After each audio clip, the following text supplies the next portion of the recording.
Kumusta mga ka-Diskarte Chicks? Welcome back sa ating channel. Ngayon ay pag-uusapan natin ang isa sa mga requested questions sa akin. Paano daw maka-score sa bahay ng jowa? Kaya't wala nang paligoy-ligoy pa, tara na't simulan na natin.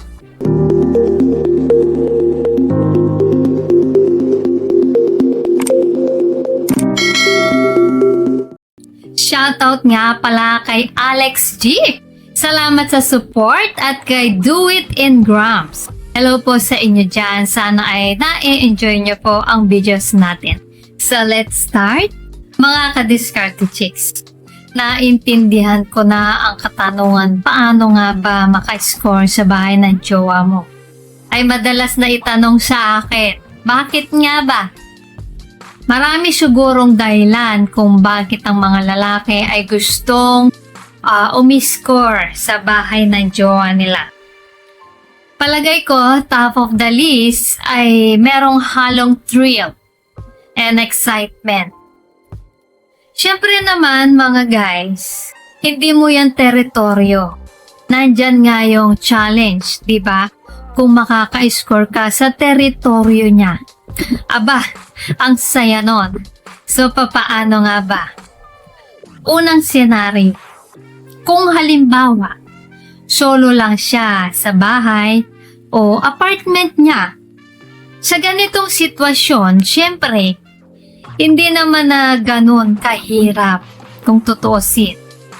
Wala naman na siyang kasama doon. Kaya't malamang ay hindi yan mahirap gawin. Kapag ganyan, kailangan mo lang gawin maayos ang setting.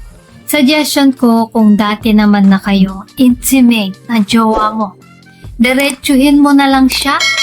Sabihin mo sa kanya na mag-dinner kayo sa bahay niya.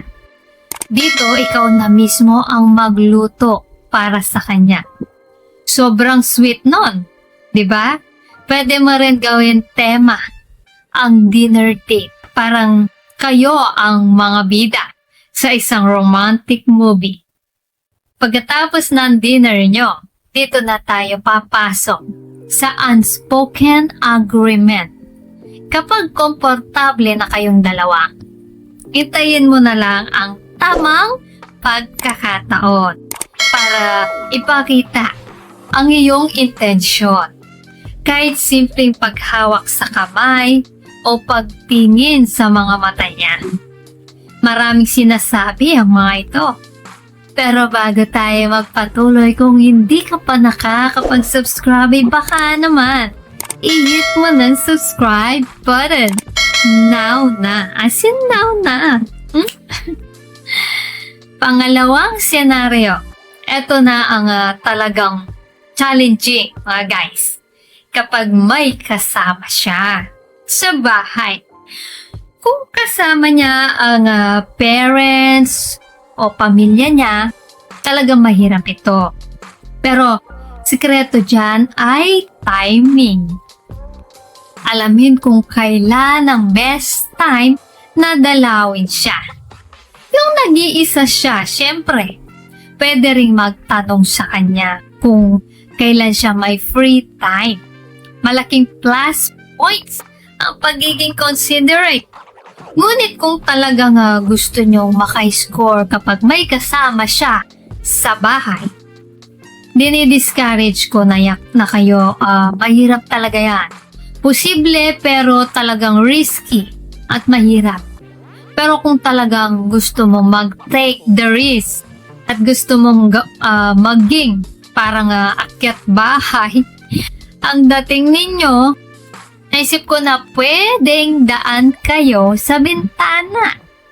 Of course, sabihing makapasok man kayo, malaking chance na baka mahuli kayo. Kaya naman, kung talagang ito ang daan na gusto ninyong tahakin, dapat handa kayo sa mga posibleng consequences. Payo ko lang mga guys, kung hindi kayo sigurado, mas mabuti pang maghintay na lang ng tamang pagkakataon. Kaysa sa mapahamak pa ang inyong relasyon. Hindi ba? Ang relasyon ay mas mahalaga kaysa sa isang mabilisan na pag-score. So, to sum it up, kapag nag-iisa ang jowa mo, iset ang mood at mag-plan ng date. Pero kung may kasama siya, tingnan ang timing at maging maingat. Importante ang respeto at tiwala sa isa't isa. Kaya't kailangan niyong pahalagahan ang inyong relasyon. At yan ang mga tips ko para sa inyo, mga ka-diskarte chicks. Ano ang masasabi nyo? Sana ay may bago na naman kayong natutunan sa video natin ngayon. Guys, abangan nyo po ang next video po natin. Doon ay bibigyan ko kayo ng tips paano maka-score sa kotse. Para po ito sa mga gustong masubukan. Kaya abangan nyo po yan. Please comment down below ang inyong mga reaction sa ating video ngayon. At kung may gusto po kayong i-share or itanong, or may mga karanasan ba kayo na gusto nyong i-share or itanong, i-comment nyo lang po sa comment section. Kung nagustuhan nyo po ang video na ito, ay huwag kalimutang mag-like, share and subscribe para sa iba pang useful na content tulad nito. Maraming salamat sa panonood. Hanggang sa susunod na video, ingat kayo palagi. Let's spread love.